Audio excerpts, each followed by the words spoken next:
ટેક્સાસમાં criminal એક્ટિવિટીને કારણે કુખ્યાત બની ચૂકેલી એક ગુજરાતીની મોટેલ સામે સિટી કાઉન્સિલ દ્વારા લોસૂટ ફાઇલ કરવામાં આવ્યો છે. આ મોટેલ હરિભાઈ પટેલ નામના એક ગુજરાતી શખ્સની માલિકીની છે. સિટી ઓફ ફોર્ટ વર્થ દ્વારા સેન્ટ્રલ મોટેલ નામની પ્રોપર્ટીમાં ચાલતી ઇલીગલ એક્ટિવિટીઝ બંધ થાય તે સુનિશ્ચિત કરવા માટે આ કાયદાકીય કાર્યવાહી હાથ ધરાઈ છે. ફરિયાદ પક્ષનો દાવો છે કે 2024થી અત્યાર સુધીમાં લોકલ પોલીસ 600 વાર આ મોટેલ પર જઈ ચૂકી છે, જેમાં મર્ડરથી લઈને મારામારી અને ડ્રગ્સ તેમજ વેપન્સના કેસીસનો પણ સમાવેશ થાય છે. સિટી કાઉન્સિલની ડિમાન્ડ છે કે આ પ્રોપર્ટીના ઓનરને સિક્યોરિટી અપગ્રેડ્સ માટે ફરજ પાડવામાં આવે કે પછી લિટિગેશન પેન્ડિંગ છે ત્યાં સુધી એકાદ વર્ષ માટે મોટેલને બંધ કરાવી દેવાનો આદેશ અપાય. સિટી કાઉન્સિલનો એવો પણ આક્ષેપ છે કે આ મોટેલમાં ચાલતી ગતિવિધિઓને કારણે પબ્લિક રિસોર્સિસનો વેડફાટ થઈ રહ્યો છે. પોતાના લોસૂટમાં ફરિયાદ પક્ષે જણાવ્યું છે કે આ મોટેલ પરથી જ્યારે પણ 911 પર ફોન આવે છે ત્યારે લોકલ પોલીસ કે પછી સ્ટેટ અથવા ફેડરલ ફોર્સિસે જીવના જોખમે ત્યાં જવું પડે છે.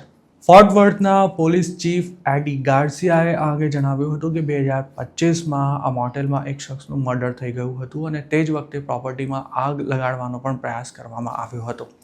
આ ઉપરાંત ગયા વર્ષે 80 નાર્કોટિક્સ કેસ, 7 વેપન ઓફેન્સીસ અને 7 હિંસક હુમલાની સાથે મારામારી, દેહ વેપાર, ચોરી, તોડફોડ, ક્રિમિનલ ટ્રેસપાસિંગ અને વાહનોની ચોરી ઉપરાંત ઘરફોડ જેવી ફરિયાદો સાથે પણ મોટેલમાંથી પોલીસને ફોન કરવામાં આવ્યા હતા. ફરિયાદ પક્ષનું કહેવું છે કે તેમણે આ મામલે મોટેલના ઓનર હરિભાઈ પટેલ સાથે છેલ્લા 6 વર્ષમાં 2 વાર રૂબરૂ મુલાકાત કરી હતી. જોકે આ દરમિયાન અનેક વાર મોટેલની પરિસ્થિતિ અંગે ટકોર કર્યા બાદ પણ હરિભાઈ ટસના મસ નહોતા થયા. કોર્ટમાં કરાયેલી રજૂઆત અનુસાર ઓનરને મોટેલનું સંચાલન પોતાના હસ્તક લેવાની સાથે સિક્યોરિટી ગાર્ડ્સને હાયર કરવા ઉપરાંત ક્રાઇમ અટકાવવા માટે બીજું શું કરી શકાય તેની પણ સમજણ અપાઈ હતી, પરંતુ તેનો કોઈ જ અમલ ન થતાં આ મામલો આખરે કોર્ટમાં પહોંચ્યો હતો.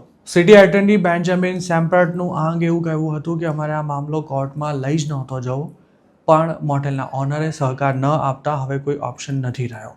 ફરિયાદ પક્ષની એવી પણ દલીલ હતી કે તેમણે મોટેલના ઓનરને જે રેકમેન્ડેશન આપ્યા હતા તેનો કઈ રીતે અમલ થઈ શકે તેની પૂરી સમજણ પણ અપાઈ હતી. જોકે તેમ છતાં પણ તેમણે કોઈ સહકાર ન આપતા ઇલીગલ એક્ટિવિટીઝ ચાલુ રહી હતી. સિટી ઓફ ફોર્ટ વર્થ હવે કોર્ટ સમક્ષ ટેમ્પરરી ઇન્જેક્શનની પણ માંગ કરી રહી છે, જેનાથી આ મોટેલને વધુ દંડ ફટકારી શકાશે અને સાથે તપાસ પૂરી ન થાય ત્યાં સુધી તેને 1 વર્ષ માટે પોલીસ બંધ પણ કરાવી શકશે. આ ઉપરાંત જો મોટેલે નિર્દેશોનું પાલન ન કર્યું તો તેનું ઓસી એટલે કે ઓક્યુપન્સી સર્ટિફિકેટ પણ રદ કરી શકાશે. જોકે આ કેસમાં હજુ સુધી કોઈ હિયરિંગ ડેટ ફિક્સ કરવામાં નથી આવી. અમેરિકામાં ઘણા ગુજરાતીઓની મોટેલ સામે આ પ્રકારના પગલાં લેવામાં આવ્યા છે અને અમુક કેસમાં તો મોટેલમાં ચાલતી ઇલીગલ એક્ટિવિટીઝને કારણે ઓનર્સને જેલમાં જવાનો પણ વારો આવ્યો છે. જોકે કોઈ પણ મોટેલને બંધ કરાવી દેતા પહેલાં કે પછી તેના ઓનરની ધરપકડ કરતા પહેલાં તેમને અનેકવાર વોર્નિંગ્સ આપવામાં આવતી હોય છે, પણ તેમ છતાંય જો કોઈ સુધારવા તૈયાર ન હોય તો જ તેની સામે કડક પગલાં લેવામાં આવે છે. સૂત્રોનું માનીએ તો મોટેલનો બિઝનેસ સાવ ઓછો હોય ત્યારે વધારે કમાણી કરવા માટે ઓનર્સ ક્રિમિનલ્સને પણ રૂમ ભાડે આપવા લાગે છે અને આ લોકો ધીરે ધીરે મોટેલને જ પોતાનું ઘર બનાવી ત્યાંથી જ પોતાના 2 નંબરી ધંધા ચલાવે છે. જોકે તેના કારણે આસપાસના લોકો ત્રાસી જાય છે અને આવી મોટેલ્સ પોતાના એરિયામાં ખાસી બદનામ પણ થઈ જતી હોય છે, પણ ડોલર કમાવામાં વ્યસ્ત ઓનર્સને તેની કશી નથી પડી હોતી.